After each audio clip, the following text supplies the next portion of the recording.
శ్రీమాత్రే నమః. మీ సత్యానందిరాజు. ఈ మధ్యన నాకు ఒక స్వప్నం వచ్చింది. దానికి ప్రధాన కారణం ఏంటంటే, నెక్స్ట్ వీడియో ఎవరి గురించి చెయ్యాలి అని ఆలోచిస్తున్నప్పుడు దానికి సమాధానంగా ఆ స్వప్నం వచ్చింది. అందులో ఒక పీఠం, ఆ పీఠానికి సంబంధించిన ఒక స్త్రీమూర్తి మంచి వర్చస్సుతో వెలిగిపోతూ బుగ్గ మీద ఒక పురిపిరికాయతో దర్శనమిచ్చారు. ఆ పక్కనే ఇంకో స్త్రీమూర్తి కూడా ఉన్నారు. నాకు తర్వాత అర్థమైంది ఏంటంటే, ఆ పీఠం నేను చిన్నప్పుడు చాలాసార్లు వెళ్ళి దర్శించుకున్నటువంటి పీఠం. ఆ తల్లే బెహరా కమలమ్మ గారు. ఆ పీఠం యొక్క విశిష్టత తెలియకుండానే నేను చిన్నప్పుడు చాలాసార్లు వెళ్ళి అక్కడ ఆ తల్లి యొక్క ఆశీర్వాదాలు తీసుకున్నాను. అంటే బెహరా కమలమ్మ గారి కూతురు గారు, ఆవిడ పేరు కూడా బాలా త్రిపుర సుందరి. ఆ తల్లి యొక్క ఆశీర్వాదం తీసుకున్నాను. ఇవాళ ఆ బాలా త్రిపుర సుందరి తల్లి గురించి కొన్ని మంచి మాటలు చెప్పుకుందాం, సత్సంగం చేసుకుందాం. సత్సంగం చేసుకోబోయే ముందు వారి తల్లిగారు బెహరా కమలమ్మ గారి గురించి కూడా మాట్లాడుకుందాం. ఈ వీడియో మీకు నచ్చినట్లయితే లైక్ చేసి, కామెంట్ చేసి 10 మందికి షేర్ చేయండి. ఇంకెందుకు ఆలస్యం, వెళ్ళి ఆ తల్లుల గురించి ఒక్కసారి మనస్ఫూర్తిగా తలుచుకుని తరించిపోదాం. పదండి. ఈ వీడియోలో మనం బెహరా కమలమ్మ గారి పూర్తి జీవిత చరిత్ర గురించి చెప్పుకోబోవడం లేదు. ఇది కేవలం వారి కూతురు బాలా త్రిపుర సుందరి గారితో నాకున్న అవినాభావ సంబంధం గురించి మాత్రమే మనం సత్సంగం చేసుకోబోతున్నాం. కానీ ఒక్కసారి ఆ తల్లి గురించి కూడా స్పృశిద్దాం. కమలమ్మ గారి తండ్రి గారు మామూలు వ్యక్తి కాదు. కొక్కొండ వెంకటరత్నం పంతులు గారు. అంటే తెలుగు సాహితీ చరిత్రలో ఆయన ఒక దిగ్గజం. మద్రాస్ ప్రెసిడెన్సీ కళాశాలలో పరవస్తు చిన్నయ్య సూరి లాంటి హేమాహేములతో తెలుగు పండితులుగా పనిచేసినటువంటి వ్యక్తి. అలాగే రాజమండ్రిలో ప్రభుత్వ కళాశాలలో ఆంధ్ర శాఖకు అధ్యక్షులుగా కూడా పనిచేశారు. కందుకూరి వీరేశలింగం పంతులు గారి తర్వాత ఆయనకి మహామహోపాధ్యాయ అని బిరుదు కూడా ఉంది. వారి భార్య లక్ష్మమ్మ గారికి పుట్టినటువంటి సంతానమే ఈ కమలమ్మ గారు. ఈ తల్లి అసలు పేరు వెంకటసిరి నరసమ్మ. మరి కమలమ్మగా ఎలా మారింది? అసలు ఆ సంఘటన గురించి చెప్పుకుంటే మనం ఆశ్చర్యపోతాం. ఒకసారి మధ్యాహ్నం వేళ అయింది. పిల్లలందరినీ కూడా భోజనానికి పిలుస్తున్నారు లక్ష్మమ్మ గారు. అంటే వెంకటరత్నం పంతులు గారి భార్య గారు. అందరూ వచ్చేశారు. కానీ ఈ నరసమ్మ గారు రాలా. ఏమిటి పిల్ల ఏమైపోయిందని చెప్పి మొత్తం ఇల్లంతా వెతికారు, కనిపించలా. వీధులన్నీ వెతికారు, చుట్టుపక్కల బంధువుల ఇంట్లో విచారించారు, ఏ తెలియలే ఆచూకీ. ఏమైందా అని చెప్పి చాలా దిగులుగా ఉన్నారు. ఈ లోపల వెంకటరత్నం పంతులు గారు బయట నుంచి వచ్చారు ఇంటికి. విషయం తెలుసుకున్నారు. వారికి ఒక పూజ గది ఉండేది. వారి సాహితీ పనులైనా, ఎటువంటి పనులైనా, ఉపాసనైనా ఏమైనా కూడా ఆ పూజా మందిరంలోనే చేసుకునేవారు. వారికి ఈ విషయం తెలుసుకొని కూడా ఎందుకు నింపాదిగా ఉన్నారు. ఒక్కసారి వారి ఉపాసనా దేవత తనుమధ్యాంబ, జై తనుమధ్యాంబ అని తలుచుకుని పూజా గది తలుపు తాళం ఇలా తీశారు. వెళ్ళి లోపల అడుగు పెట్టగానే ఆశ్చర్యంగా ఈ వెంకటసిరి నరసమ్మ గారు లోపలున్నారు. అప్పటికే 5 ఏళ్ల బాలిక ఆ తల్లి అంతే. ఇంట్లో వారందరూ ఆశ్చర్యపోయారు. ఇదేమిటి, బయట నుంచి వచ్చి పంతులు గారు తలుపు తీశారు, ఈ పిల్ల లోపలికి ఎలా వెళ్ళింది? అసలు ఆ తల్లి ఈ లోకంలో లేదు. అర్ధనిమీలిత నేత్రాలతో అలా ధ్యానంలో ఉంది. వారి తండ్రి గారు నమ్మళంగా ఒళ్ళు అలా స్పృశించారు ఆ తల్లిని. అమ్మా ఎలా వచ్చావు లోపలికి అన్నారు. ఆ బాలిక అంటే నరసమ్మ గారు ఏం మాట్లాడలా. తీవ్రమైన ధ్యానంలో ఉండిపోయారు. మళ్ళీ రెండోసారి అలా ఒళ్ళు నిమిరి, అమ్మా ఎలా వచ్చావు లోపలికన్నారు. ఆ బాలిక అలా స్పృహలోకి వచ్చి, ఏమో నాన్నగారు, ఆ తల్లి జగన్మాత రా అంది, నేను వచ్చేసాను, వచ్చి కూర్చున్నాను, దాని తర్వాత అలాగే తల్లిని చూస్తూ ఉండిపోయాను అంది. ఆయన పరమానంద భరితులైపోయి ఒక్కసారి అమ్మ నీ పాదం చూపించని చెప్పి అరికాలు చూస్తే చక్రం కనిపించింది. అప్పుడు కొక్కొండ వెంకటరత్నం గారికి అర్థమైంది,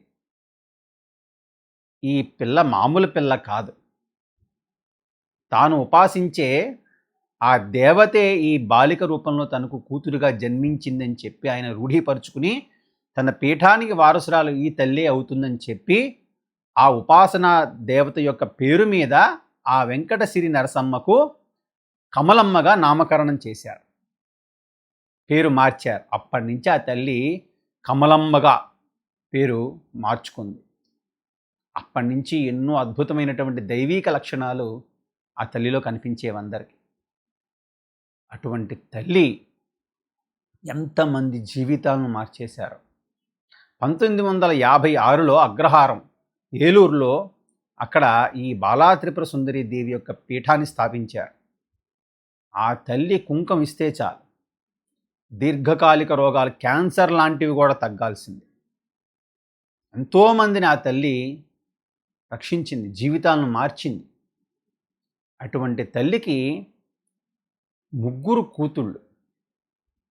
1938లో ఇదే తల్లికి బాలా త్రిపుర సుందరీ దేవి, అంటే నేను ఎవరి గురించి అయితే చెప్పబోతున్నానో, ఎవరి దగ్గర నేను ఒక 5-6 సంవత్సరాల నిత్యం వెళ్ళి ఆశీర్వాదం తీసుకున్నానో ఆ తల్లి పుట్టింది, 2వ కూతురిగా. ఈ తల్లి పుట్టబోయే ముందు కూడా ఎన్నో అద్భుతమైనటువంటి సంఘటనలు జరిగినాయి కమలమ్మ గారికి. ఈ తల్లి కడుపులో ఉండగా ఈ కమలమ్మ గారికి కొన్ని స్వప్నాలు వచ్చేవి. ఒక చిన్న పాప 2 చేతుల్లో వేపమండలు పట్టుకుని తన ఎర్రని నాలిక బయట పెట్టి వచ్చి ఊళ్ళో కూర్చుంది. కమలమ్మ గారి కొంచెం కంగారుగా ఉండేది, ఏంటి ఇటువంటి స్వప్నాలు వస్తున్నాయి అని చెప్పి. ఈ కమలమ్మ గారికి తిరువత్తియూరులో ఒక సోదర యోగులు ఉండేవారు, వారు గురువు గారు, ఇద్దరూ కూడా గురువులే కమలమ్మ గారికి, బాలాజీ శ్యామలరావు.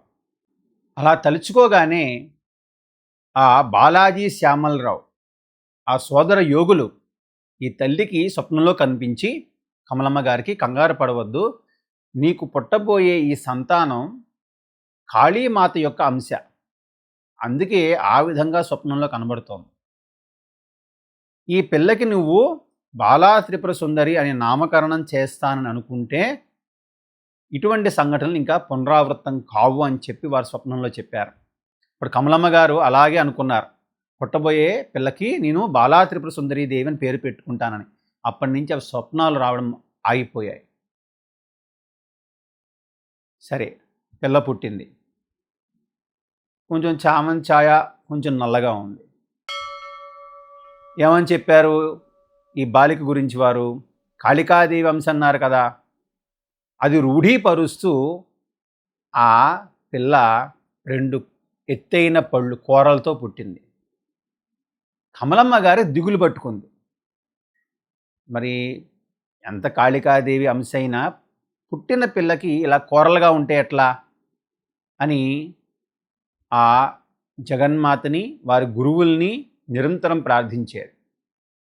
21 రోజులు గడిచిన తర్వాత ఆ 2 కూరలు అవంతట అవే రాలిపోయి మామూలు స్థితికి వచ్చేసింది ఆ పిల్ల.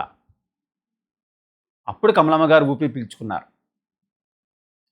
అటువంటి బాలా త్రిపుర సుందరీ దేవి గారు కాళికా అంశతో జన్మించారు. అటువంటి తల్లితో నాకు అవినాభావ సంబంధం ఉంది.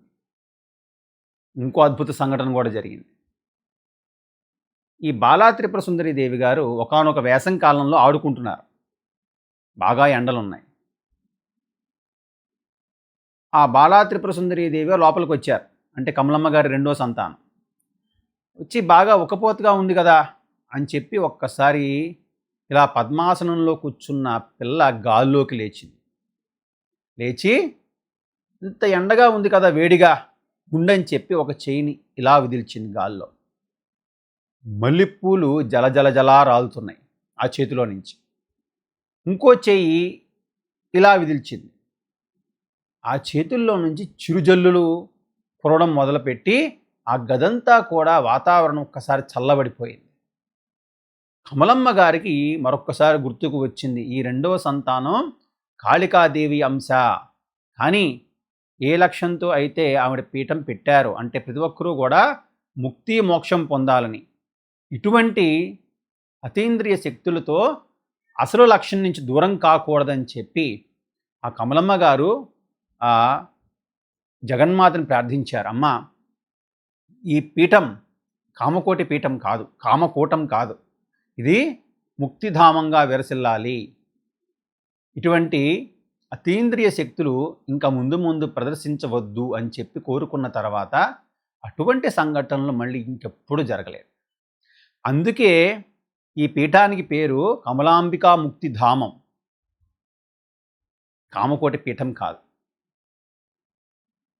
అటువంటి తల్లితో నాకు ఎంత అవినాభావ సంబంధం ఉందో, ఆ బాలా త్రిపుర సుందరి గారితో.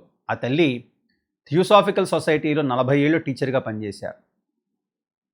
కుడి చేతితో చేసిన దానం ఎడం చేతికి తెలియకుండా చేశారు. ఎంతమంది పేద విద్యార్థులకు ఎన్ని పుస్తకాలు, బ్యాగులు, పెన్నులు, పెన్సిల్స్, ఫీజులు, ఇలా ఆమెకు వచ్చిన జీతంలో పీఠాన్ని కాపాడుతూ సంరక్షిస్తూ భక్తుల జీవితాన్ని ఉద్ధరిస్తూ ఎంతోమంది పేద విద్యార్థులకు సహాయం చేసినటువంటి మహాతల్లి ఆ బాలా త్రిపుర సుందరి దేవి గారు.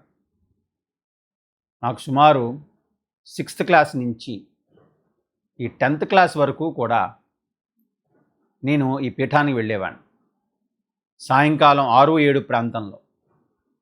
నాకు గుర్తున్నంత వరకు ఆ పీఠానికి ఏదో కోరిక మీద వెళ్ళడం, లేదా ఫలానా మొక్కుకోవడం లాంటివి చేసినట్టు నాకు ఎప్పుడు గుర్తులేదు. మరి మీరు ఎందుకు పీఠానికి వెళ్ళారు మీరు నన్ను ప్రశ్నిస్తే నా దగ్గర సమాధానం లేదు. ఆ తల్లితో ఆ రుణానుబంధం ఉందేమో. ఆ పీఠంలో ఎర్రని ప్లాస్టిక్ బకెట్ నిండా కుంకుమ ఉండేది. వెళ్ళి ఆ తల్లి పాదాలకు నమస్కరించుకోగానే నుదుటి మీద కుంకుమ పెట్టేవారు బాలా త్రిపుర సుందరి దేవి గారు. మా పెద్ద అబ్బాయి చిన్న అబ్బాయి వచ్చాడని చెప్పి అందరికీ చెప్పుకునేవారు అక్కడ. ఆ తల్లి ఒకసారి ఒక విషయం చెప్పారు. మనతో పాటు లేదా మన ఇంట్లో ఆ బాలా త్రిపుర సుందరి దేవి ఉంటోంది అంటే కొన్ని ముఖ్యమైన సూచనలు కనబడతాయట. ఏంటంటే మంచి కుంకుమ వాసన, లేదా మంచి సంపెంగ పూల వాసన, గజ్జెల చప్పుడు, లేదా ఎప్పుడైనా మనం పగటిపూట బయటికి వెళితే ఎండలో మనతో పాటు ఇంకో నీడ కూడా కనబడుతుంది. ఇలాంటి ఆసక్తికరమైన విషయాలు చెప్పేవారు. దాంట్లో ఒక 2-3 సంఘటనలు మాత్రం జరిగినాయి మా ఇంట్లో. అంటే ఆ పీఠానికి వెళ్ళి వస్తున్న రోజుల్లో అర్ధరాత్రి పూట గజ్జెల చప్పుడు వినిపించేది మా ఇంట్లో. అంటే పెద్దవాళ్ళు గజ్జెలు కట్టుకుని నడిస్తే ఒక రకంగా వస్తుంది ధ్వని, చిన్నపిల్లలు నడిస్తే ఒక రకంగా వస్తుంది ధ్వని. మాకు చిన్న పిల్లలు మెట్లు దిగుతుంటే ఎలా అందమైన ధ్వని వినిపిస్తూ ఉంటుందో అటువంటి ధ్వని వినిపించేది అర్ధరాత్రి పూట. అలాగే మంచి సంపెంగ పూల వాసన కూడా వచ్చేది. ఆ విధంగా ఆ తల్లి దగ్గర అంత అద్భుతమైనటువంటి ఆశీర్వాదాన్ని పొందాం. కానీ దురదృష్టవశాత్తు ఈ పై చదువులకని లేదా ఉద్యోగరీత్యా తల్లితో సంబంధం తెగిపోయింది ఒక రకంగా. తర్వాత తెలిసింది ఏమిటంటే 2006 మార్చి 3వ తారీఖు ఆ తల్లి శరీరాన్ని విడిచేశారు. కానీ ఈ తల్లి నిష్క్రమణ గురించి వారి తల్లిగారు ముందు ఎప్పుడో చెప్పారు. ఎందుకంటే ఆ పీఠాన్ని వారసురాలుగా స్వీకరించారు కదా బాలా త్రిపుర సుందరి దేవి గారు కమలమ్మ గారి దగ్గర నుంచి. ఏమని చెప్పారంటే, ఎప్పుడైతే నీ దగ్గరికి హిమాలయాల నుంచి యోగులు వస్తారో దాని తర్వాత కొన్ని రోజులకి నువ్వు నిష్క్రమిస్తావు అని. ఆ విధంగానే జరిగింది. హిమాలయాల నుంచి కొంతమంది యోగులు వచ్చారు.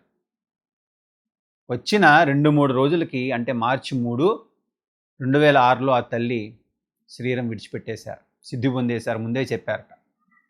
ఆ యోగులు కూడా చెప్పారట, 1-2 రోజుల్లో ఈ తల్లి సిద్ధి పొందబోతోందని. అలాగే ఈ తల్లి చిన్నప్పుడు శుక్రవారం సాయంకాలం పూట అమ్మవారు ఆవహించేదట బాలా త్రిపుర సుందరి దేవి గారి మీద చిన్నపిల్లగా ఉన్నప్పుడు. అప్పుడు కమలమ్మ గారు కొంచెం పానకం ఇస్తే ఆ తల్లి ఉపశమించేది. ఇప్పుడు ఒక రకంగా ఆనందంగా ఉంటుంది. అంతటి మహాత్మురాలితో అన్ని సంవత్సరాల సంబంధం, నిత్యం ఆశీర్వాదం తీసుకోవడం, కుంకుమ పెట్టించుకోవడం ఎంత అదృష్టమా అని ఒక్కోసారి బాధగా అనిపిస్తుంది. అయ్యో, 5-6 సంవత్సరాలతోనే అయిపోయిందా, ఇంకా మరిన్ని సంవత్సరాలు ఆ తల్లితో ప్రయాణించి ఉంటే బాగుండేదేమో. ఇప్పుడున్న స్పృహ కానీ, కొంచెం ఆలోచన ధోరణి కానీ అప్పుడే ఉండి ఉంటే ఆ తల్లితో మరింత ఆధ్యాత్మిక విషయాల గురించి చర్చించి ఇంకా సాధనలో ఏమైనా ముందుకు వెళ్ళేవాడినా అనేటువంటి ఆలోచనలు ఇప్పటికీ మెదడులో తొలుస్తూ ఉంటాయి. అలాంటి తల్లి మళ్ళీ ఇంకో జన్మెత్తినా, నాకు ఇంకో జన్మ ఉన్నా ఆ తల్లితో మరొక్కసారి ఆధ్యాత్మిక జీవనాన్ని కొనసాగించాలని, ఆ తల్లి యొక్క ఆశీర్వాదం మరొక్కసారి పొందాలని మనస్ఫూర్తిగా కోరుకుంటూ, ఈ వీడియో చూసిన ప్రతి ఒక్కరికి కూడా ఆ జగన్మాత బాలా త్రిపుర సుందరి దేవి ఆశీస్సులు, కమలమ్మ గారి ఆశీస్సులు, వారి కూతురు బాలా త్రిపుర సుందరి దేవి గారి ఆశీస్సులు అందరికీ ఉండాలని కోరుకుంటూ మరిన్ని మంచి వీడియోలతో మళ్ళీ కలుద్దాం. శ్రీమాత్రే నమః. మీ సత్యానందిరాజు.